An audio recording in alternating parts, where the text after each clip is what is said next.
como estamos con esta alegría, con este gozo, vamos a la palabra del Señor para entender por qué cantamos Somos el pueblo de Dios. Abra su Biblia, por favor, en el libro de Deuteronomio, capítulo número 7 y el verso número 6.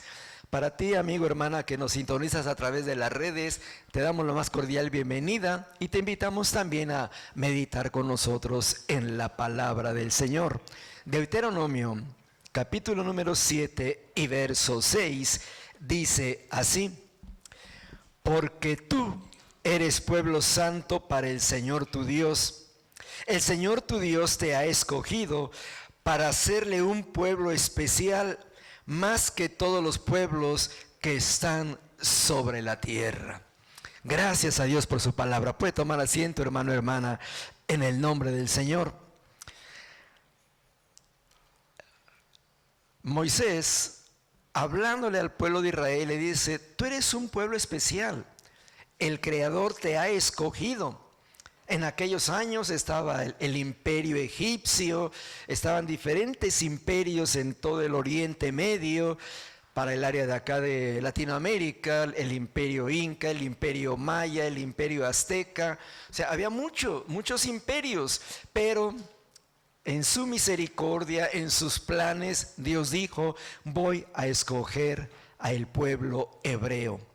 Voy a escoger a ellos. Y entonces Moisés les da el mensaje: te ha escogido el Señor para hacerle un pueblo especial. No cualquier pueblo, no cualquier cosa, no cualquier circunstancia, un pueblo especial. Ahora viene el versículo que sigue, que es el número 7, y aquí viene algo interesante.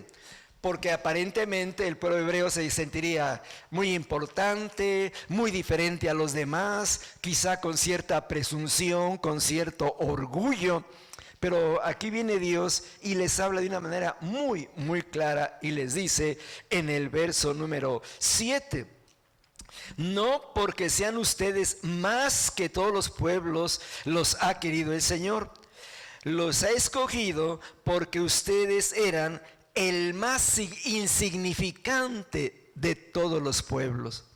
O sea, de todos los grupos que había en aquellos años, en aquellos días, el más pequeño, el más insignificante, el que menos la gente daba algo por ellos, era el pueblo hebreo. Y yo quiero identificar esto contigo y conmigo como creyentes en el Señor. ¿Qué éramos tú y yo en la sociedad? ¿Qué éramos?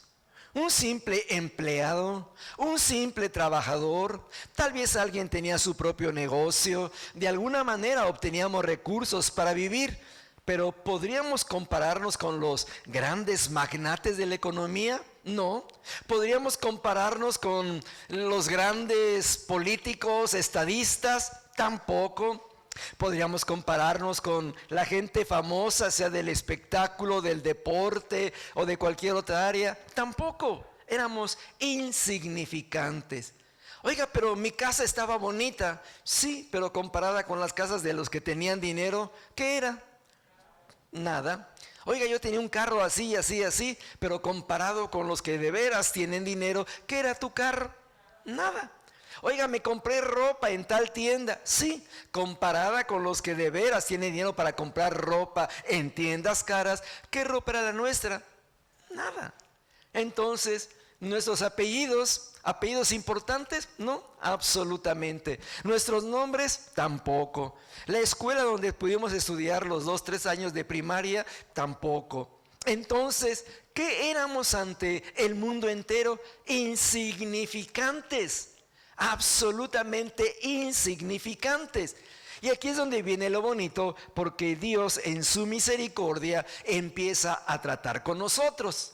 Ahora vaya conmigo, por favor, a la carta que el apóstol Pablo escribe a los romanos en el capítulo número 9. Romanos capítulo número 9, y vamos a entender algo muy interesante respecto al llamamiento, al escogimiento, al apartamiento de Dios que hace para con su pueblo. Romanos capítulo 9 y verso 1 dice así: en verdad les digo en Cristo, no miento. y mi conciencia me da testimonio en el Espíritu Santo. Pablo iba a abrir su corazón al escribir esta parte de esta carta y dice, le estoy diciendo la verdad, mi conciencia me es tranquila, el Espíritu Santo sabe que estoy hablando con toda la sinceridad que hay en mi persona.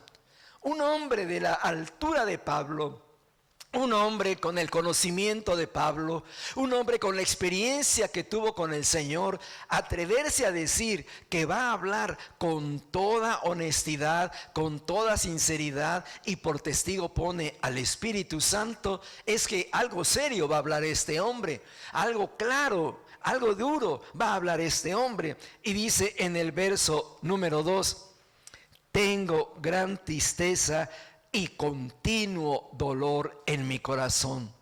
¿Cómo?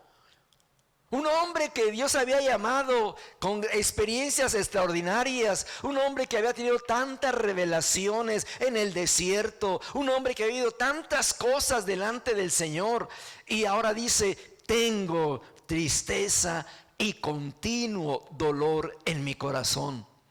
Pablo no podía decir, me duele que mi esposa está enferma, porque no estaba casado o no tenía esposa. No podía decir, mis hijos están enfermos o se están portando mal, porque tampoco la Biblia habla acerca de la familia del apóstol. Entonces, ¿qué era lo que le estaba afectando y le causaba tristeza y continuo dolor dentro de sí? Dice el verso número 3, porque deseara yo mismo ser anatema. Qué claro habla Pablo.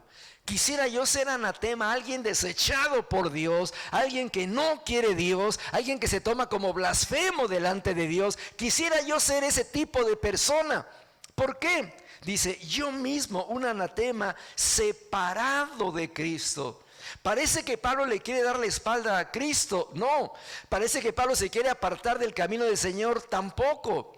Lo que Pablo está sacando es lo que está sufriendo su corazón dentro de sí, lo que le está doliendo a este hombre. Se quisiera aún ser apartado de Cristo. Pero ¿por qué, Pablo? ¿Por qué hablas así? ¿Por qué este dolor? ¿Por qué hablas de esta sinceridad? ¿Por qué, varón de Dios?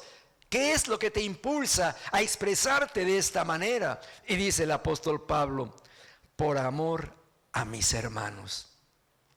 Por amor a mis hermanos, los que son mis parientes según la carne. Y dice el verso número 4, que son israelitas. Pablo tiene una carga terrible y fuerte, porque el pueblo de Israel no había entendido quién era el Mesías, no había aceptado al Mesías, no había reconocido al Mesías. Y eso le dolía a Pablo, porque un hombre con aquella preparación, con aquella experiencia y con la revelación que tuvo de que Jesucristo era el Mesías, y ver que el pueblo no lo aceptaba, ver que el Israel lo rechazaba, le dolía tremendamente. Y es lo que dice el apóstol Pablo, me duele mi raza, mi gente, me duelen. ¿Por qué? Sigo leyendo el verso 4. Porque los israelitas son la adopción, lo que estuvimos leyendo en Deuteronomio. Dios adoptó un pueblo que más adelante se llamaría Israel, y no reconoce esa adopción, no reconoce ese favor que le hizo. Hermano, hermana, que estás al alcance de mi voz, imagínate tú que estás creciendo de una manera huérfano, y lo digo con el respeto que me merece tu persona y tus padres. Y de repente alguien llega a ese orfanatorio, alguien llega a ese lugar donde estás arrimado y te dice, yo te recojo, yo voy a velar por ti, yo voy a ver por ti, te voy a adoptar. Lo más natural es que tú fueras una persona agradecida con quien te adoptó. Agradecida porque te da comida, te da ropa, te da techo, te da lo que puede. Quizá no lujos, pero te sientes protegido, protegida porque alguien te adoptó. Israel se le olvidó que alguien los adoptó. Se le olvidó que un día fueron esclavos en Egipto, que alguien los sacó con poder y autoridad, que derrotó a los dioses de Egipto, que se burló de todos sus dioses, de sus líderes, de todo lo que tenía Egipto, y los sacó con mano firme, y aún les permitió ver su poder cuando pone el agua del mar enfrente de ellos y Faraón y sus caballos detrás de ellos, y cuando parecía que estaban encerrados, acorralados y que ahí se acababa todo, la mano poderosa de Dios abrió las aguas del mar y el pueblo pasó en seco. ¿Por qué? Porque adoptó a ese pueblo, peleó por ese pueblo y liberó a ese pueblo. Hermano, hermana, podrás estar frente al mar, tendrás a Faraón detrás de ti, pero si Cristo te ha adoptado, nadie podrá contra ti. Si Cristo te ha adoptado, ningún agua te va a ahogar. Si Cristo está contigo y Él te ha adoptado, ningún faraón podrá contigo. No importa los caballos, no importa las armas, no importa cuántos sean. Si Dios contigo, ¿quién contra ti? Porque fuiste adoptado, pero además de adoptado, ahora somos hijos de Dios. Porque aquel cree que yo en Cristo Jesús tiene el poder, la autoridad, el gozo, la alegría de ser llamado hijo de Dios. Y aquí habemos hijos de Dios. Aquí habemos hijos de Dios. Aquí habemos hijos de Dios. Gloria a Dios. Gloria a Dios. Gloria a Dios. Gloria a Dios. ¡Qué privilegio! Hay gente que canta pero no entiende. Hay gente que aplaude pero no entiende. Y somos el pueblo de Dios y lo toman como la letanía. Un canto, otro, 3, 20, etcétera. No, cuando yo canto somos el pueblo de Dios, yo le creo al que me adoptó. Yo le creo al que me liberó. Yo le creo al que me salvó. Yo le creo al que está conmigo hasta este día. Iglesia, somos el pueblo de Dios. Somos el pueblo de Dios. Somos el pueblo de Dios. ¡Qué privilegio! Pero Israel no lo entendió. Israel no lo valoró. La adopción, la gloria, haber visto en el monte Sinaí la manifestación de Dios, caminar por el desierto, la nube que tapaba el sol, la noche, la lumbre que los alumbraba, y no entendieron ello. El pacto, un pacto con ese pueblo, el primer pacto: al que te bendiga bendeciré y al que te maldiga maldeciré. ¿Quién puede hacer ese pacto? Solamente el Dios de Abraham, de Isaac y de Jacob. Y te tengo una buena nueva: si tú y yo somos pueblo del pacto, también el que te maldiga, Dios lo maldice. Al que te bendiga, Dios lo bendice. Por eso, hombre, mujer que estás al alcance de mi voz, no maldigas a un hijo de Dios, no maldigas a un cristiano, no maldigas a una cristiana, porque Dios vela por sus hijos. Y si tú lo bendices, Dios te bendecirá también. Podrás no estar de acuerdo con su doctrina, podrás no estar de acuerdo con su enseñanza o sus reuniones. No te atrevas a maldecirlos. No te atrevas, porque Dios lo que promete lo cumple. Viene después la promulgación de la ley. ¿A quién le dieron los 10 mandamientos? Al pueblo de Israel. Y escucha bien: de los 10 mandamientos dados allá en el Sinaí, Roma, años después copió lo mismo y estableció lo que en Roma se decía el decálogo de la ley. Lo copiaron de lo que Dios había dictado. Entonces Roma, con todo y sus líderes y sus patricios y sus gentes importantes, no puede decir que inventaron la ley, porque Dios ya había dado la ley y se la dio a su pueblo. También le dio otra bendición: el culto. El culto. ¿Cuál es el culto? El que Israel sabía que tenía un solo Dios, que no necesitaba de hacer imágenes, que no ocupaba nada raro, porque el Dios de Israel es espíritu. Y a ese Dios se le debe adorar en espíritu y en verdad. Y por eso el Señor le dijo: oye Israel, el Señor tu Dios, el Señor uno es. Y ese es el Dios que servimos tú y yo en esta hora, hermano, hermana. Dios le dio el culto también de cómo alabar y adorar al Señor. Verso número 5. ¿Qué más dice el apóstol? Hablando del dolor que tiene por los israelitas, de quienes son los patriarcas: Abraham, Isaac, todos los patriarcas, de los cuales según la carne vino Cristo. Algo que el pueblo de Israel no entendía al ver la genealogía del Señor Jesucristo, allí debieran de haber entendido: de allá viene el Mesías, es parte de nosotros. Pero como dice el apóstol Juan, a lo suyo vino y los suyos no le recibieron. Vino el Cristo según la carne, el cual es Dios sobre todas las cosas, bendito sea por los siglos de los siglos. Ahora él dice Pablo: he entendido, Cristo es Dios por sobre todas las cosas. Israel no lo ha entendido, mucha gente no lo ha entendido, pero quiero decirte una cosa: tuvo Israel la oportunidad de conocerlo y cerró su mente, sus oídos, cerró todo para aceptar al Mesías. Y tú y yo, por la gracia y el favor de Dios, hemos entendido: Cristo es Dios por los siglos de los siglos y su reinado es eterno, su nombre es para siempre. Y ese es el privilegio que tenemos. Otra vez, por eso cantamos: somos el pueblo de Dios. Lo que hemos entendido, la preciosa palabra y revelación que Él ha dado. Rápidamente, Romanos 9, capítulo 25. ¿Por qué Pablo sufre? ¿Por qué Pablo llora? Romanos 9, 25. Como también en Oseas dice: llamaré pueblo mío al que no era mi pueblo. Tú y yo no estábamos anotados como israelitas, no estábamos considerados como judíos o de alguna de las tribus de Israel. Absolutamente.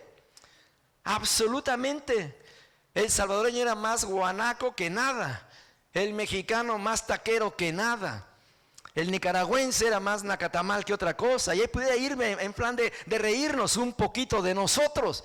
Éramos nada, un pueblo que no éramos nada delante del Señor. Pero ¿qué hizo Dios? Cuando derrama su sangre en la cruz del Calvario, esa sangre comienza a correr no solamente de Él mismo, sino comienza a bajar, y esa sangre llega a Honduras, a Nicaragua, a Guatemala, a México, a todas partes del mundo. Y esa sangre, por el poder del Espíritu Santo, comienza a hablarnos por la predicación del Evangelio, comienza a hablarnos, y los que no éramos pueblo, comenzamos a ser pueblo, comenzamos a ser parte de la bendición de Dios. Los que no éramos pueblo, ahora somos pueblo del Señor.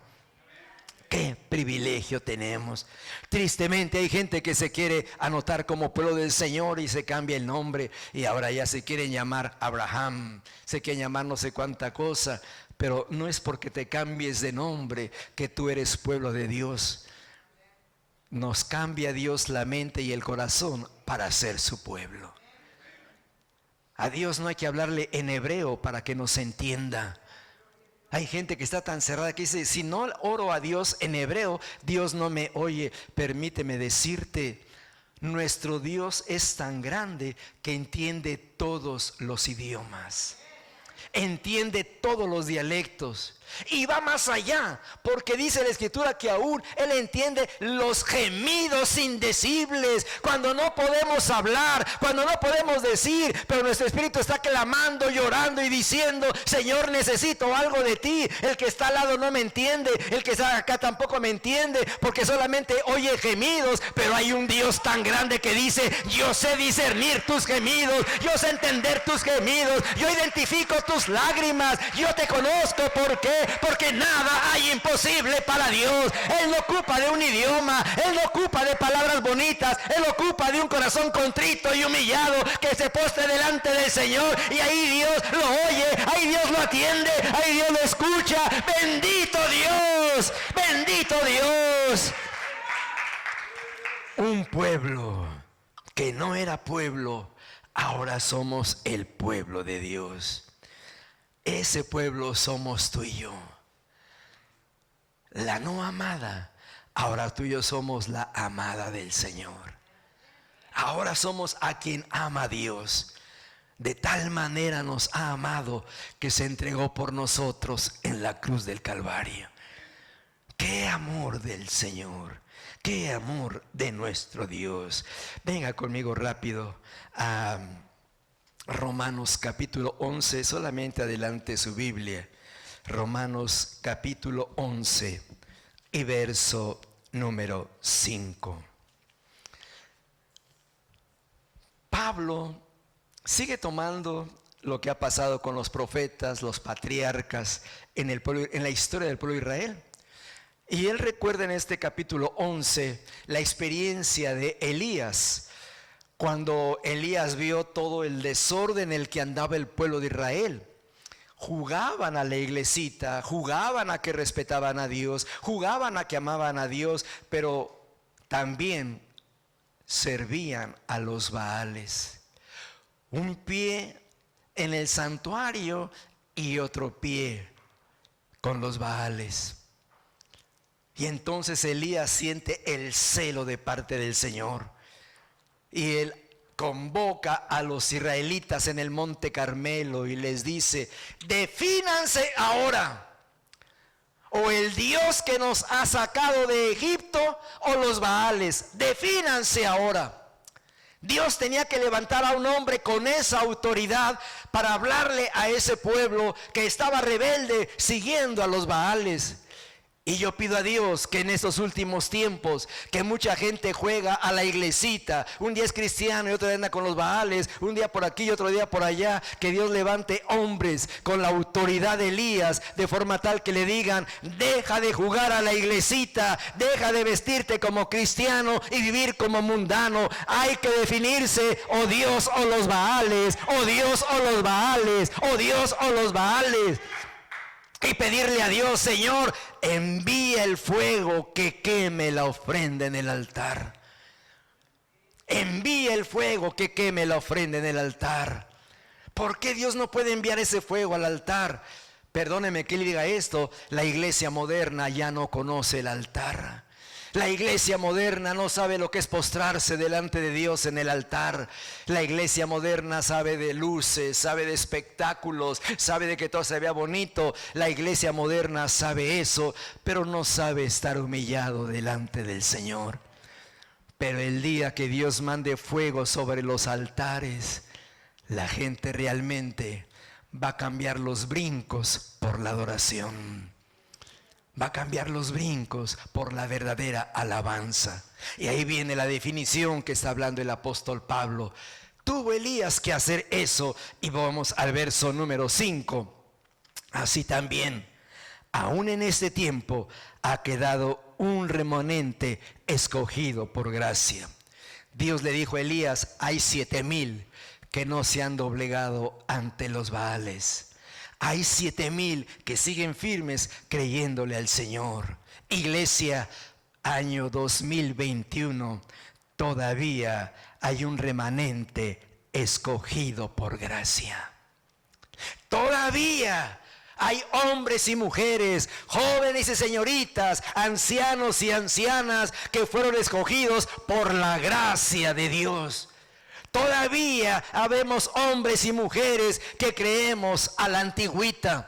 Y perdóneme si alguien se ofende conmigo, lo moderno, lo de aquí, lo de allá, acepto lo moderno, pero una cosa le puedo decir: no puedo cambiar el evangelio, no puedo cambiar lo que dice la palabra del Señor. Hoy en día la iglesia moderna le dice: este texto ya no es para ahora, este texto ya no es para ahora, aquel texto tampoco, bórralo, quítalo, no lo uses, táchalo. Perdóneme, la iglesia moderna cree que tiene poder sobre la palabra del Señor, pero la iglesia tiene que entender el hombre no tiene poder sobre la palabra. Es la palabra que ejerce poder sobre el hombre. Es la palabra que transforma al hombre. Es la palabra que cambia al hombre. Es la palabra que alimenta al hombre. Por eso, hermano, hermana, todavía hay un remanente por la gracia del Señor. Porque todavía creemos a la antigüita. Todavía creemos que Dios perdona, que Dios salva, que Dios bendice, que Dios sana. Todavía creemos que Dios es santo y busca un pueblo santo.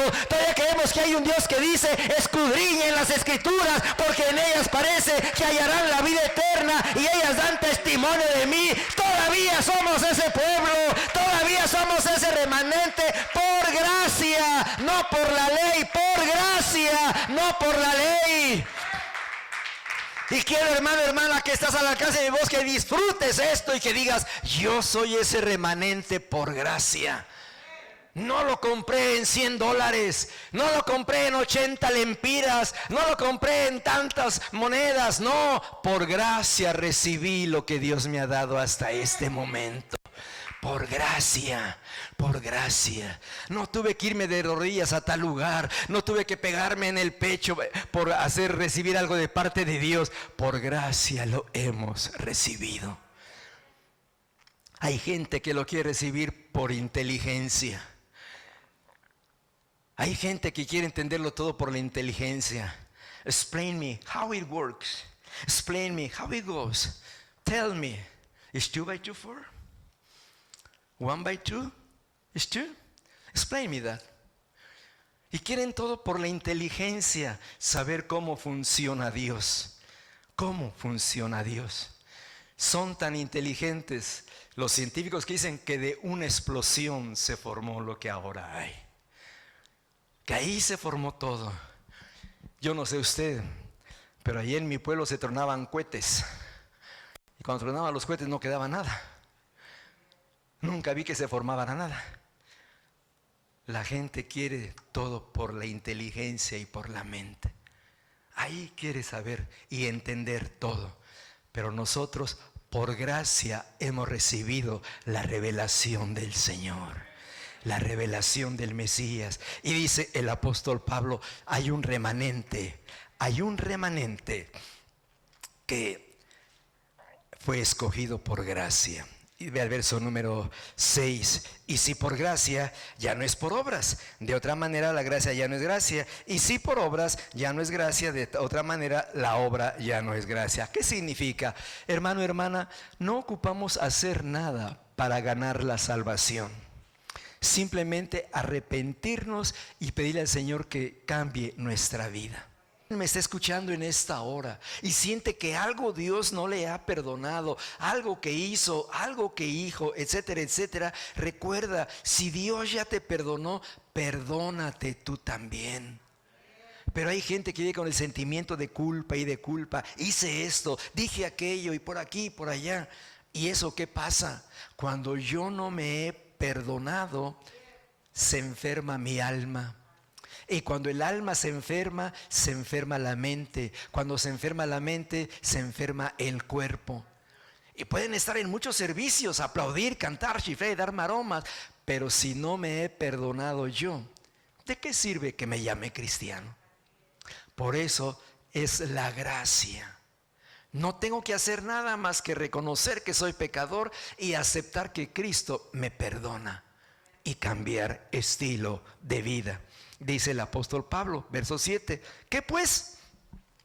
Lo que buscaba Israel no lo ha alcanzado, pero los escogidos sí lo han alcanzado. No sé si captes esto, hermano. Israel no lo ha alcanzado y tú y yo ya lo hemos alcanzado.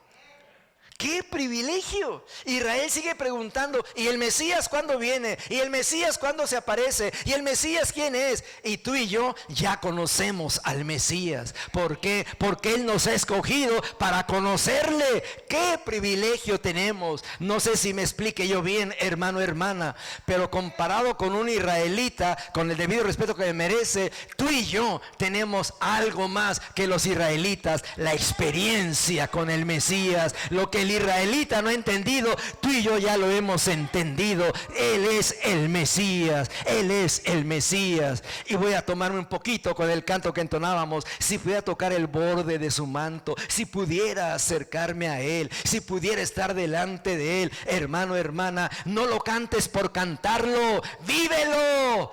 Vívelo. Él es tu Mesías, Él es tu Salvador. Acércate a Él, búscalo a Él, ámale a Él, alábale a Él, adórale a Él.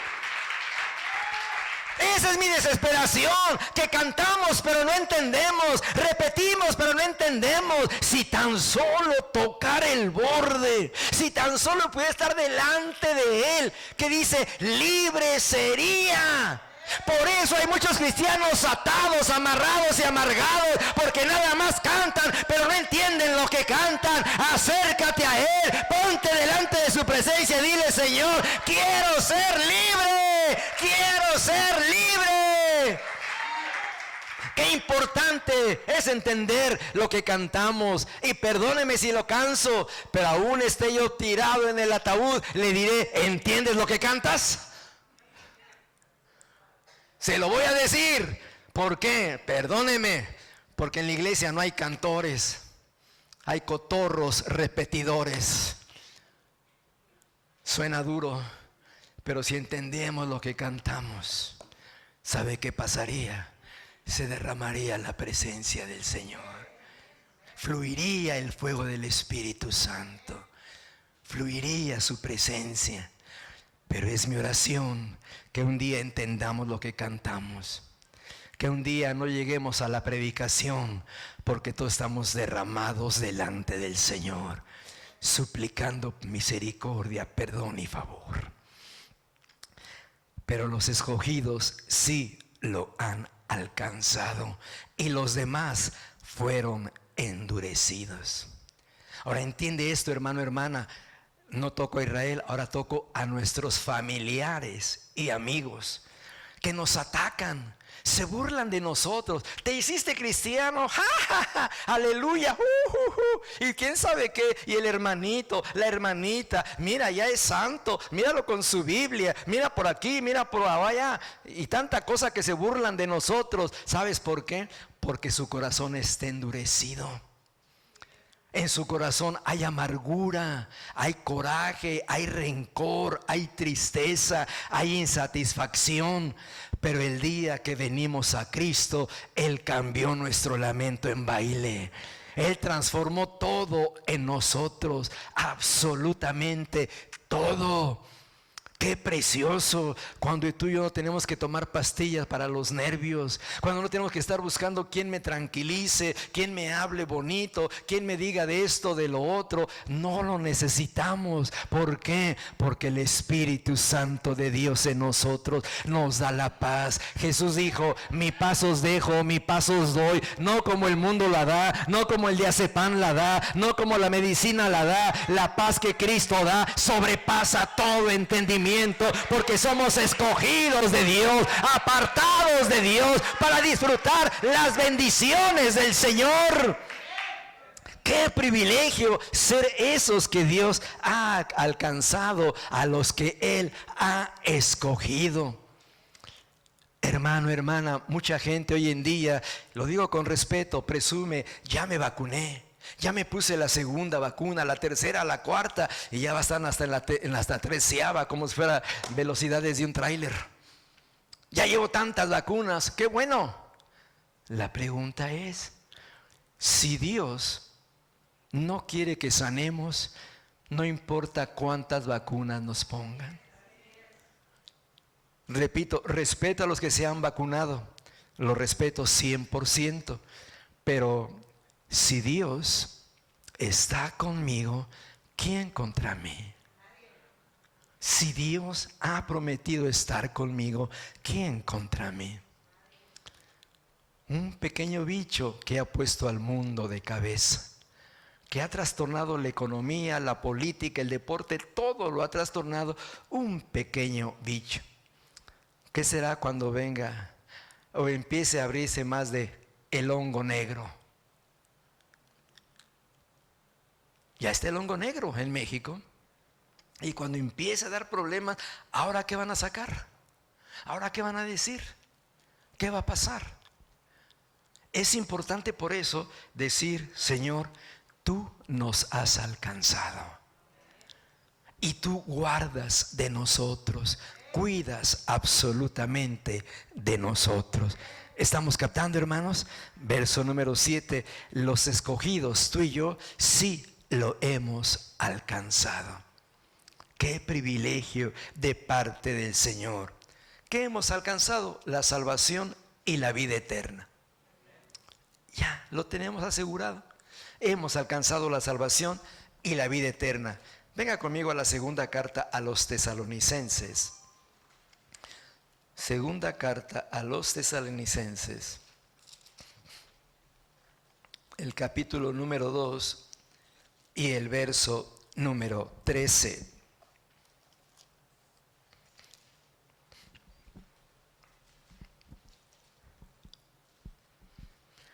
Pablo escribe y él se incluye, fíjese bien, se incluye también y dice: pero nosotros, no dice los hermanos, los creyentes, no dice la grey, el pueblo como muchos usan, dice nosotros debemos dar siempre gracias a Dios respecto a ustedes.